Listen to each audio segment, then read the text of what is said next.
Buenas tardes, queridos contertulios, bienvenidos a una nueva edición del Sillón Bíblico en este domingo quinto de la Pascua en el ciclo B. Y en el domingo quinto, quizás se puede tomar desde el cuarto, pero yo creo que desde el domingo quinto se puede decir que el ciclo de lecturas pascuales da un cierto giro. Claro, nos encaminamos a Pentecostés, el centro de meditación de Pentecostés es el Espíritu Santo derramado en la iglesia. Entonces, en este domingo, las lecturas dan como un giro. Desde luego, el ciclo pascual medita y tiene como centro al Señor resucitado. Pero a partir del domingo quinto podríamos decir que es el Señor resucitado en su iglesia. Y ese sería como el tono de las lecturas de domingos quinto, sexto y séptimo. Y precisamente para marcar ese centro, que es el Señor resucitado en su iglesia, se utilizan los capítulos 13, 14, 15, 16, 17 del Evangelio de Juan, es decir, lo que llamamos normalmente el discurso de la última cena. Pero claro, cuando uno dice el discurso de la última cena, piensa que es, no sé, el cumpleaños del abuelito, entonces se levantó uno de los hijos, dice un discurso, viene hilvanado, va contando la historia del abuelito y termina y todos nos damos cuenta que terminó y aplausos. Pero resulta que el discurso de la última cena no es esa clase de pieza retórica, es decir, un discurso lineal, continuado, no es esa clase de pieza retórica. De hecho, cuando lo leemos, nos llaman la atención algunas cosas. Por ejemplo, casi al principio Pedro le dice a Jesús, ¿a dónde vas? Y cuando va más adelante en el discurso dice Jesús, ¿por qué nadie me pregunta a dónde voy? Pero no diría, pero si te lo preguntaron. O por ejemplo, les estoy diciendo el discurso llega hasta el capítulo 17 inclusive, pero si vamos al final del capítulo 14, todavía faltan 3 capítulos para que termine, nos dice sobre ese final, ya no hablaré mucho con vosotros, pues se acerca el príncipe de este mundo, no es que él tenga poder sobre mí, pero es necesario que el mundo comprenda que yo amo al Padre y que como el Padre me ha ordenado, así actúo. Levantaos, vámonos de aquí. Y nadie se levanta, tampoco Jesús, nadie se va, tampoco Jesús, y para que se vayan recién va a hacer el capítulo 18. Después de decir esto salió Jesús con sus discípulos. ¿Y qué hace ese final en el medio del discurso? Así que hay como pequeñas, yo no diría contradicciones, pero sí pequeños contrastes, hay este final intermedio, incluso hay un cambio muy grande de carácter, tanto que lo llamamos con otro nombre, ¿no?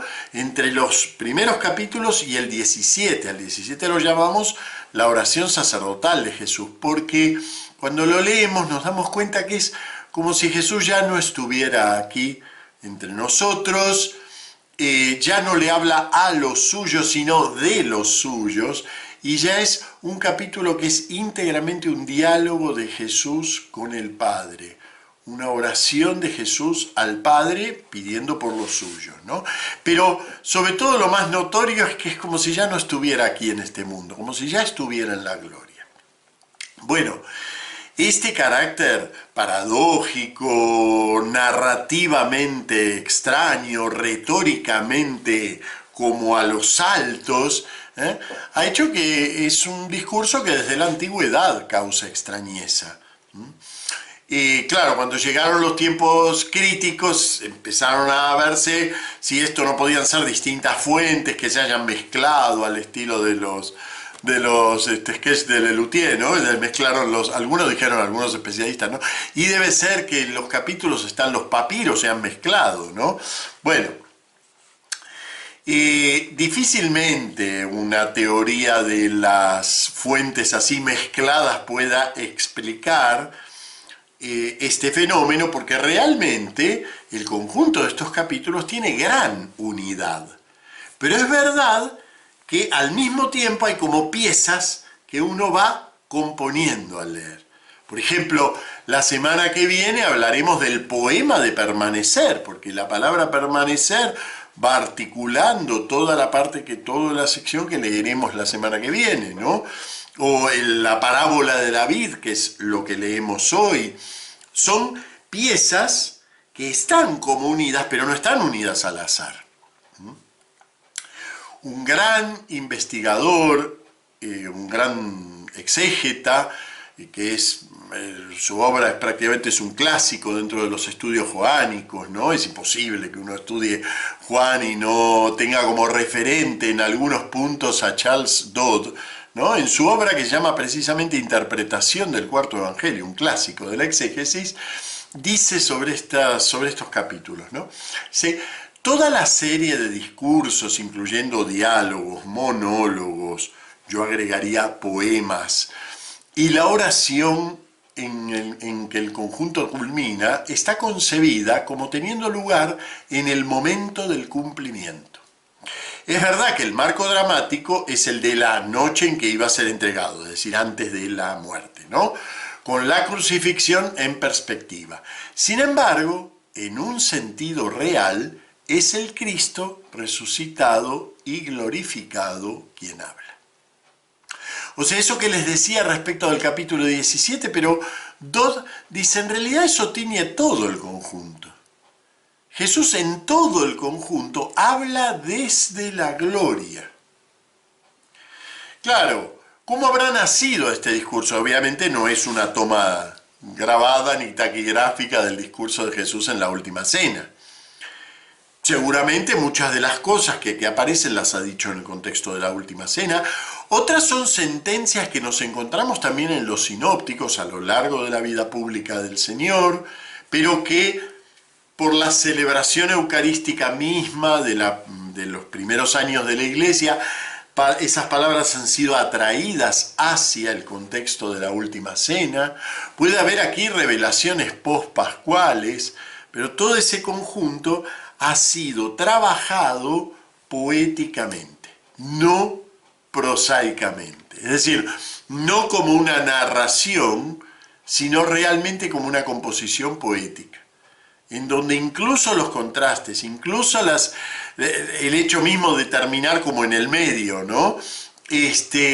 Las repeticiones, todo eso nos va dando la sensación de que estamos caminando en espiral y nos vamos acercando a ese centro que es contemplar a Jesús resucitado.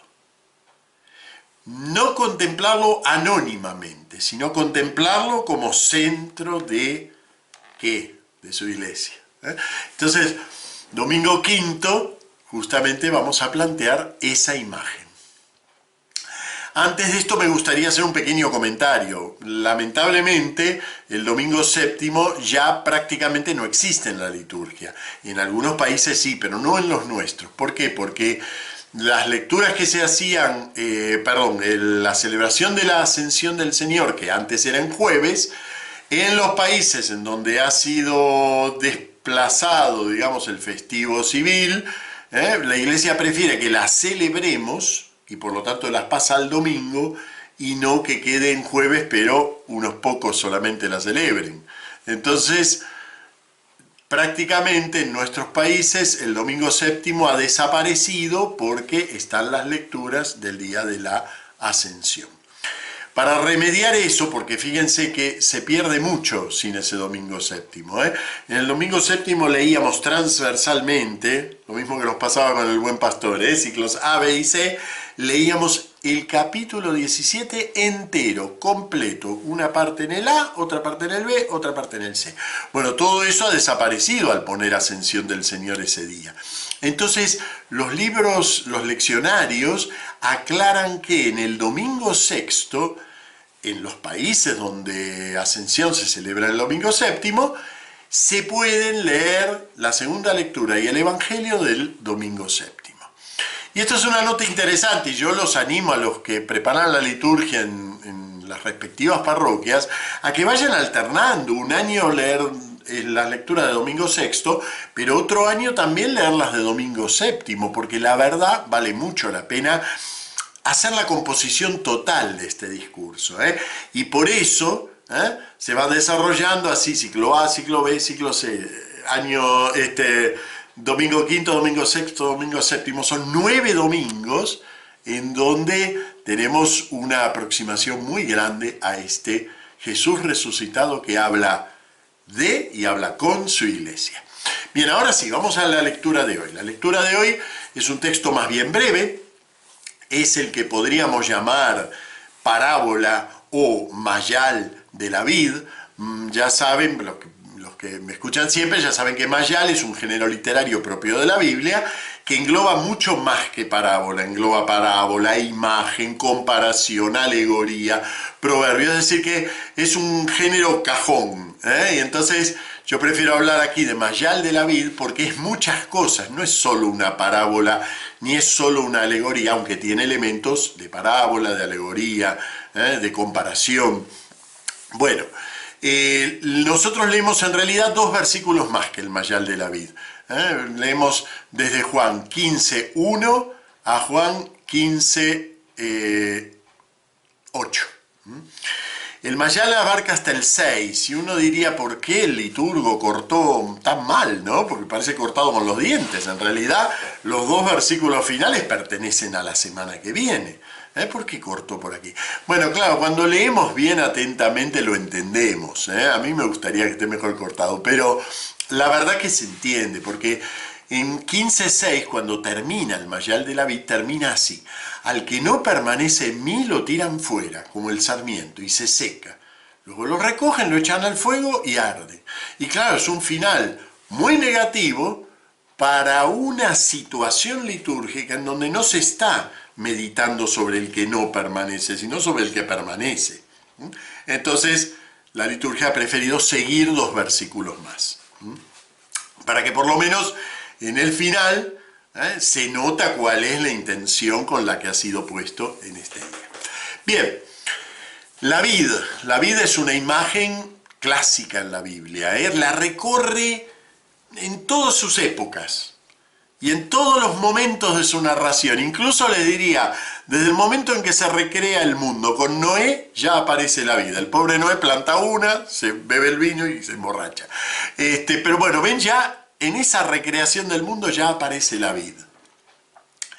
La vid es un símbolo precioso en la Biblia porque evoca, yo diría que fundamentalmente 2 cosas. La primera es que la vid evoca la paz que viene a traer Dios. La vida es esa imagen de serenidad, sentarse a su sombra, cada uno bajo su parra y su higuera, nos dicen algunos textos, ¿no? O mismo el Noé, ¿no? Sale del arca, ya brilla el sol, sale el arco iris y él plantó una viña, ¿no? Habrá plantado otras cosas también, pero nos cuenta de la viña. Esa es una imagen. Y esa es muy importante aquí como referente porque no es casual que escoja una viña para esto que está queriendo transmitir. Pero la segunda es posiblemente más importante como significado, ¿no? Y lo encontramos mucho en los profetas, todos tenemos presente Isaías 5, la canción de la viña, que es la viña, es imagen del pueblo escogido por Dios. Es el pueblo que Dios se hizo y por lo tanto lo cuida, lo protege, lo poda, lo limpia y le exige frutos. Bueno, Jesús retoma, yo creo que retoma estos 2 significados de la viña, pero desde otra perspectiva. Fíjense cómo empieza el texto. Yo soy la vid verdadera. O sea que no es el pueblo de Dios el que Dios se hace la vid verdadera. La vid verdadera soy yo. A partir de allí, aquellos que pertenecen a esa vid se integran en ese pueblo de Dios. Pero la vid soy yo. Yo soy la vid verdadera, mi padre es el labrador. Imagen fundamental. Y ahora viene, segundo y tercer versículo, yo creo que son como el núcleo de esta pequeña parábola, con un juego de palabras fundamental. Dice: a todo sarmiento que no da fruto, mi padre lo aireo, lo arranca, lo corta, lo aireo. Ese es el verbo en griego. Y a todo el que da fruto, lo cataireo. Es el mismo verbo. Nada más que es el mismo verbo con una preposición. O sea, no te vas a salvar del recorte. ¿Te corta o te recorta para que dé más fruto? Esa es la imagen fundamental aquí. Es decir, nadie es la viña. El único que es la viña es el Hijo. Y el Hijo vive para siempre. El Hijo no lo desarraigan de sus raíces. No es como la viña de Isaías, que finalmente el Señor impide llover sobre ella. No, este Hijo tiene la vida para siempre. Es esa vida. Pero ahora esa vida depende de que la savia circule. Depende de que los sarmientos estén enganchados a ella. Al que da fruto, lo recortan. Al que no da fruto, lo cortan. Ese juego de palabras es fundamental. Y ahora aparece en el versículo 3 otro juego de palabras que hace juego con este, pero además explica un poquitito la imagen de la poda. Porque claro, uno piensa, al que da fruto Dios lo poda. ¿A qué se estará refiriendo? ¿Serán la noche oscura, las pruebas a las que Dios nos somete? Que está muy bien, es decir, todo eso existe, ¿no? Y tenemos toda una literatura espiritual sobre el tema de cómo Dios va depurando el alma del hombre a lo largo de su vida a través precisamente muchas veces de callarse, de alejarse, de retirarse, de recortar su presencia, ¿no? Todo eso es real, pero yo creo que aquí no habla de eso. Y precisamente donde veo que no habla de eso es en el versículo 3. Porque utiliza una palabra que, claro, también hay que traducirla distinta. Dice, vosotros ya estáis limpios. Vosotros ya estáis limpios. Pero resulta que en griego esto suena, vosotros ya sois katharoi. Entonces, kathaireo, katharoi. No es el mismo verbo. No es el mismo verbo. Sin embargo, es una paronomasia. Son palabras muy parecidas. El adjetivo puros, purificados, hace pensar en la poda. Y entonces, la poda esa no se refiere a algo futuro, se refiere a algo puntualmente ocurrido. Al que no da fruto, mi Padre lo poda, pero resulta que vosotros ya estáis limpios, podados, recortados. Les vuelvo a repetir, no es que sea el mismo verbo, pero a mí me parece que la paronomasia es evidente. Bueno, ¿y cuándo ocurrió esa poda fundamental? Después, a lo largo de la vida, Dios nos podará de muchísimas maneras, pero ¿cuándo ocurrió esa poda fundamental? Por la palabra que os he hablado. Así como el propio Jesús es engendrado en la palabra y Él es la palabra, nos engendra en la palabra, nos planta en su vid en la palabra. Y eso es un acto fundamental. A partir de ese acto después podemos hablar de un montón de otras podas que el Padre haga, pero la poda fundamental es arrancarnos del mundo y plantarnos en él. No digo que esto sea una imagen del bautismo, no lo es, pero a mí me hace pensar en el bautismo. Me hace pensar en ese acto por el cual realmente nos engendra en la palabra. Nos pone enraizados en él. Vosotros ya estáis limpios por la palabra que os he hablado. Y entonces, ¿para qué estamos limpios? ¿Para qué hemos sido recortados? ¿Para qué hemos sido engendrados? Dice, para que los sarmientos den fruto. Y claro, cuando uno piensa en el fruto, ¿qué es el fruto de un árbol? Yo tengo un manzano en el patio de mi casa. Y entonces cuando tiene frutos, ¿qué hago? ¿Lo dejo colgado ahí el fruto? Se pudre. O se cae y se machuca. No, al contrario, con todo cuidado voy y lo corto. De hecho, la palabra para decir el sarmiento en griego es muy curiosa, es clama, la cosa que ha sido cortada. Es muy gráfica. Clema. El clema, la cosa que ha sido cortada, es el fruto. Porque el fruto, cuando es fruto, yo lo quito del árbol. y precisamente me lo como, lo llevo al lagar, hago vino, es fruto. Si no, ¿para qué sirve? Pero resulta que este fruto tiene que tener una propiedad fundamental. Y si no, no es el fruto. Por eso es tan paradójica la imagen, ¿no? Permanecer en mí y yo en vosotros. El sarmiento no puede dar fruto si no permanece en la vid. Fíjense que es una imagen muy especial la que da, ¿no?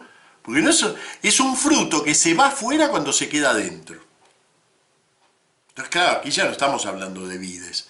Aquí ya estamos hablando de una relación muy peculiar con el propio Jesús. Voy a dar fruto, es decir, voy a estar afuera, voy a dar fruto, voy a alimentar si estoy adentro, si estoy unido. Y si no, no alimento. Es una paradoja, ¿no?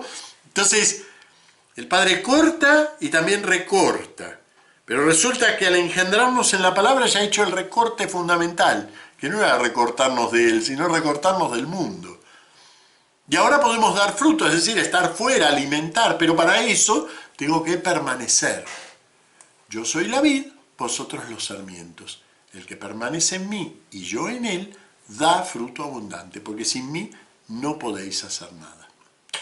Miren, hay en el Nuevo Testamento varias imágenes eclesiales, podríamos decir así, ¿no? Varias imágenes de iglesia o varias representaciones que nos podemos hacer de la iglesia. Una es muy obvia, ¿no? Yo os transmito lo que a mí veis he recibido, dice San Pablo, ¿no? Que el Señor la noche en que iba a ser entregado, bueno, ahí nos cuenta la institución de la Eucaristía. Transmito lo que he recibido. Eso es una imagen muy, muy válida de la iglesia. La iglesia es esa cadena de transmisión, en donde yo no he visto, pero he escuchado al que escuchó, que escuchó, que escuchó, al que ha visto. Entonces hacemos la cadena de la transmisión de la fe. Y bueno, y eso es la iglesia, es una cadena de tradición. Por eso la iglesia siempre tiene un componente de tradición. No podemos inventar la fe en cada generación. Precisamente porque la fe viene, como dice San Pablo, ¿no? La fe viene de escuchar. Es una imagen de iglesia. Es válida, sí, validísima. Y además preciosa, porque además uno se siente enganchado a esa cadena. Otra imagen de la iglesia, también que nos da el Nuevo Testamento, y también San Pablo. San Pablo nos habla de la iglesia como un cuerpo, incluso como una organización, en donde no todos hacen lo mismo. Luego ya Carta a los Efesios va a desarrollar esto, ¿no? Y va a decir, bueno, la iglesia es un cuerpo y Cristo es la cabeza de la iglesia. Una imagen preciosa que lo llevó a San Agustín a meditaciones altísimas sobre la iglesia, ¿no? Era su imagen predilecta de iglesia, era esta de Cristo, cuerpo y cabeza. Entonces Cristo está en el cielo como cabeza, pero está bien plantado en esta tierra en su cuerpo, ¿no? Y lo que decimos de la cabeza también vale en parte para el cuerpo, pero bueno, en parte porque ese cuerpo está moviéndose en un mundo ambiguo, de bien y de mal, pero también ese cuerpo que está moviéndose en un mundo ambiguo de bien y de mal tiene una cabeza que está ya ha llegado a la consumación, a la gloria, a la vida, ¿no? Entonces, claro, si lo profundizamos esto, alcanzamos una contemplación de la iglesia como cuerpo místico, como cuerpo místico. Bien, las dos imágenes son preciosas, pero son imágenes, yo diría que hay que tener cierto cuidado con estas imágenes. En la iglesia como tradición, al final terminamos, si la dejamos sola esa imagen, terminamos en doctores tiene la iglesia. Yo no sé nada porque a mí esto me lo explicó el cura que él sabe, y a él se lo explicó el obispo que sabe, y doctores tiene la iglesia. Yo finalmente no me hago cargo de la proclamación de la fe, porque total otros la dicen, otros la saben, otros la enraizan, ¿no? Y bueno, ni hablemos del peligro de confundir un cuerpo místico con un organismo puramente sociológico, en donde además aparece este pensamiento corporativista y terminamos en el clericalismo, hoy no, mañana.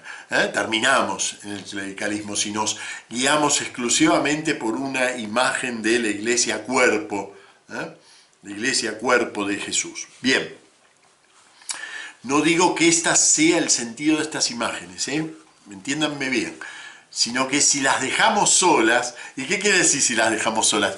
Si no la acompañamos con esta imagen nuclear que nos trae el Evangelio de Juan.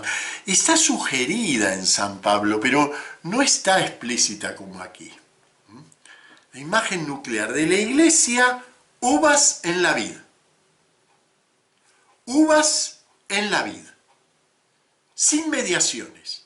Cada uno en la iglesia, pero no como individuos solamente, sino incluso como comunidad, cada uno en la vid.